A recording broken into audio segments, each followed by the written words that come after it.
무너진 신뢰의 시대, 노후 자산의 민낯. 우리는 평생 돈을 불리는 방법에 대해 수많은 조언을 듣습니다. 은행은 안전한 저축을, 보험사는 든든한 미래를, 증권사는 높은 수익률을 약속합니다.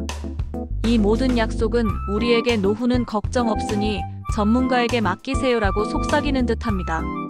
하지만 잠시 멈춰서서 생각해보세요. 그들은 과연 누구의 편에서 이야기하고 있는 걸까요? 안타깝게도 은행의 창구 직원, 보험사의 설계사, 증권사의 프라이빗 뱅커는 기본적으로 금융상품을 판매하는 세일즈맨입니다. 그들은 우리에게 가장 좋은 상품을 제안하는 것이 아니라 자신들의 실적에 가장 큰 도움이 되는 상품을 권유할 가능성이 높습니다. 그들의 진심 어린 미소 뒤에는 복잡한 수수료 체계와 불완전 판매의 위험이 도사리고 있습니다. 우리의 소중한 노후 자산은 그렇게 의도치 않은 방향으로 흘러가 버립니다. 이제 우리는 막연한 신뢰를 버리고 냉철한 판단으로 우리 자신을 지켜야 할 때입니다. 사례 1. 은행의 안정적인 상품이라는 함정. 70세 김노인은 평생 모은 퇴직금과 부동산을 처분한 자금 5억 원을 들고 주거래 은행을 찾았습니다. 은행 창구 직원은 김노인의 얼굴을 보며 고객님, 이 나이에는 뭐니 해도 안정성이 최고라며 한정 판매 상품이라고 ELT, 즉 주가 연계 신탁 상품을 추천했습니다. 직원은 주가가 아무리 떨어져도 원금의 90%까지 보장해주고 수익률은 정기예금보다 훨씬 높습니다라고 강조했습니다. 김노인은 직원의 말을 믿고 그 자리에서 전 재산을 맡겼습니다. 하지만 직원이 숨긴 중요한 사실이 있었습니다. ELT는 예금자 보호가 되지 않는 투자 상품이며 그 원금 보장 기준은 특정 조건을 만족할 때만 유효하다는 점입니다. 상품 가입 후 몇 년이 지나 예측 불가능한 국제 경제 위기로 인해 주가가 폭락했고 결국 원금 보장 기준선을 넘어서면서 김노인의 자산은 3억 5천만 원으로 줄어들었습니다. 은행 직원은 규정상 상품의 위험성을 고지했다고 했지만 복잡한 서류에 담긴 작은 글씨는 김노인에게 아무런 의미가 없었습니다. 은행은 수수료를 챙겼지만 김노인은 노후를 위한 소중한 자산을 크게 잃고 말았습니다. 김노인과 같은 사례는 우리 주변에서 실제로 당하기도 합니다. 또 다른 사례를 볼까요? 사례 2. 보험사의 만능연금이라는 환상. 65세 이 여사는 노후 준비를 위해 보험사 설계사로부터 변액 유니버설 보험을 추천받았습니다. 설계사는 고객님, 이 상품 하나면 은퇴 후 연금도 나오고 혹시 모를 질병에 대비한 보장도 됩니다. 무엇보다 투자 수익률이 좋아서 안정적으로 노후 자금을 불릴 수 있어요 라고 설명했습니다. 솔깃해진 이 여사는 매달 100만 원씩 납입하기로 계약했습니다. 문제는 이 상품의 복잡한 구조에 있었습니다. 납입한 보험료 중 상당 부분이 사업비와 위험보험료로 빠져나간다는 점을 설계사는 명확하게 설명하지 않았습니다. 실제로 투자되는 금액은 생각보다 훨씬 적었고 높은 사업비 때문에 초반 몇 년간은 아무리 투자를 잘해도 원금이 늘지 않는 구조였습니다. 게다가 중도 해지 시에는 막대한 해지 환급금 손실을 감수해야 했습니다. 이 여사는 10년 넘게 납입한 후에야 이 사실을 깨달았습니다. 이미 해지하기에는 너무 많은 손해가 예상되었고 계속 유지하자니 수익률이 기대에 미치지 못하는 상황에 놓였습니다. 그녀의 만능연금은 알고 보니 수익성도 보장성도 모두 애매한 덫이었습니다.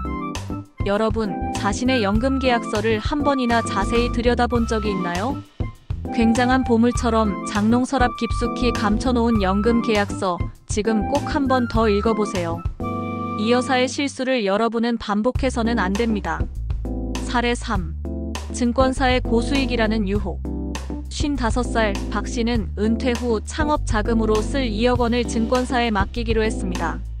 증권사 PB는 요즘 같은 장에서는 공격적인 투자가 정답입니다. 고객님처럼 젊고 투자 기간이 긴 분들에게는 고수익을 노릴 수 있는 펀드가 제격이죠라며 레버리지 ETF를 추천했습니다. PB는 지수가 1% 오르면 이 펀드는 2% 오르니 수익률이 2배가 됩니다. 라고 자신만만하게 말했습니다. 박 씨는 PB의 전문적인 모습에 신뢰를 느꼈고 그가 추천하는 상품에 투자했습니다. 처음에는 예상대로 지수가 오르면서 수익률도 빠르게 올랐습니다. 하지만 얼마 지나지 않아 시장이 조정을 받으면서 지수가 하락하기 시작했습니다. 레버리지 ETF는 지수가 하락할 때도 2배로 하락하는 구조였고 결국 박 씨는 단기간에 절반 이상의 자산을 잃게 되었습니다. PB는 시장이 원래 이렇습니다. 장기적으로 보셔야죠 라는 말만 남겼습니다. 증권사 입장에서는 박 씨가 투자한 상품을 통해 이미 상당한 거래 수수료를 챙긴 뒤였습니다. 고위험, 고수익 상품은 그만큼 높은 수수료를 동반하며 위험은 온전히 투자자의 몫이었습니다. 결론 노후 자산 관리 진짜 믿을 곳은 바로 나 자신입니다. 위 3가지 사례는 개인의 무지함을 탓하는 이야기가 아닙니다. 이는 금융기관의 구조적인 한계와 판매 중심의 영업 방식이 낳은 비극입니다. 그렇다면 우리의 소중한 노후 자산은 과연 누구에게 맡겨야 할까요? 정답은 간단합니다. 그 누구도 아닌 바로 나 자신에게 맡겨야 합니다.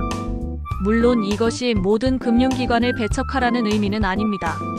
그들의 인프라와 상품을 현명하게 이용하되 그들의 조언을 맹신하지 않고 스스로 판단해야 한다는 뜻입니다. 노후 자산 관리를 위한 첫걸음은 다음과 같습니다. 금융 문해력 키우기. 가장 먼저 해야 할 일은 금융에 대한 지식을 쌓는 것입니다. 정기예금, 펀드, ETF, 채권 등 기본적인 금융상품의 개념부터 이해하고 각 상품의 장단점과 수수료 구조를 스스로 파악해야 합니다. 자산의 목적 명확히 하기. 자신의 노후 자산이 어떤 목적으로 사용될지, 투자 가능한 기간은 얼마나 되는지 등을 명확히 해야 합니다. 무작정 고수익만을 좇을 것이 아니라 나의 재무 목표와 위험 감수 능력에 맞는 투자 계획을 세워야 합니다. 수수료와 비용에 대한 꼼꼼한 확인. 모든 금융상품에는 눈에 보이지 않는 수수료와 비용이 숨어 있습니다. 상품을 추천받을 때는 반드시 총 수수료가 얼마인가요? 가장 손해를 볼 수 있는 최악의 시나리오는 무엇인가요?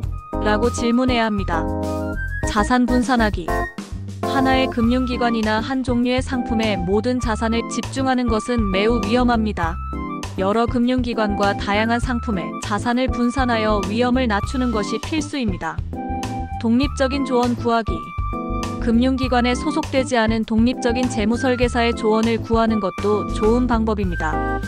이들은 특정 상품 판매에 대한 커미션이 아닌 상담료만 받기 때문에 고객의 이익을 최우선으로 고려하는 수탁자 책임을 가집니다. 여러분의 노후는 여러분 스스로 지키는 것입니다. 무작정 전문가에게 의존하기보다 스스로의 금융 지식을 높이고 신중하게 판단하며 책임감 있는 자세로 자산을 관리해 나간다면 그 어떤 금융기관보다 든든하고 안전한 노후를 맞이할 수 있을 것입니다.